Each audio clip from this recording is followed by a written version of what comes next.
മുമ്പെങ്ങും ഇല്ലാത്ത ഒരു പ്രതിസന്ധിയിലാണോ LDF ഉള്ളത്? ഇല്ല, ഒരാൾ ആരോപണം ഉന്നയിച്ചു എന്ന് പറഞ്ഞാൽ അതിൻ്റെ അർത്ഥം പ്രതിസന്ധിയിലായിരുന്നല്ലോ. അതിപ്പം എന്തായാലുള്ള സാഹചര്യം എനിക്ക് മനസ്സിലായിട്ടില്ല, നോക്കാം. PV Anwar MLA ഉന്നയിച്ച ആവശ്യങ്ങൾ ഇപ്പോൾ CPI കൂടി ഏറ്റെടുത്തിരിക്കുകയാണ്. ഇല്ല, ഞങ്ങളാണ് ആദ്യം LDF യോഗത്ത് പറഞ്ഞത്.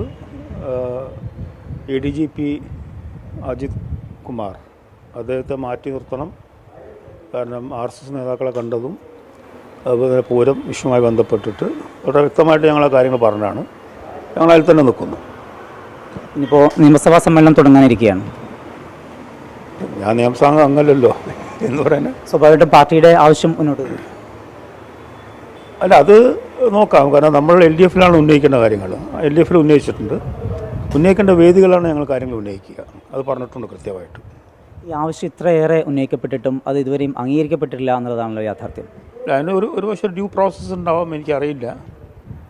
കാരണം ഈ മാറ്റി നിർത്തുന്നതിൽ കുഴപ്പമില്ല, അച്ചടക്ക നടപടി വരുമ്പോഴാണല്ലോ വേറെ പ്രശ്നങ്ങളുള്ളത്.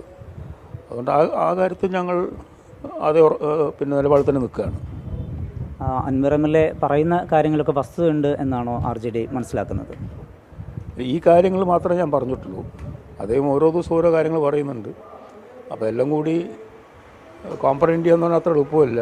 അതിപ്പോൾ ഇത്രയും കാലം LDFിൻ്റെ കൂടെ നിന്ന ആളാണല്ലോ. ഇപ്പോൾ എന്തുകൊണ്ടാണ് മാറ്റം വന്നതെന്ന് എനിക്കറിയില്ല.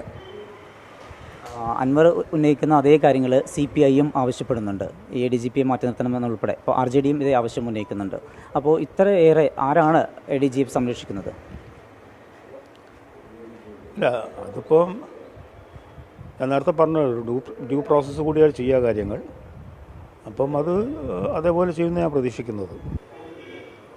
ADGPയെ മാറ്റി നിർത്തിക്കൊണ്ടുള്ള ഒരു അന്വേഷണം വേണം എന്നുള്ള ആ ആവശ്യത്തിൽ RJD ഉറച്ചു നിൽക്കുകയാണ് എന്ന് തന്നെയാണ് RJD സംസ്ഥാന അധ്യക്ഷൻ MV ശ്രേയാംസ് കുമാർ വ്യക്തമാക്കുന്നത്. കോഴിക്കോട് നിന്ന് ശ്രീജിത്തിനൊപ്പം സമീർ സി മുഹമ്മദ്, 24.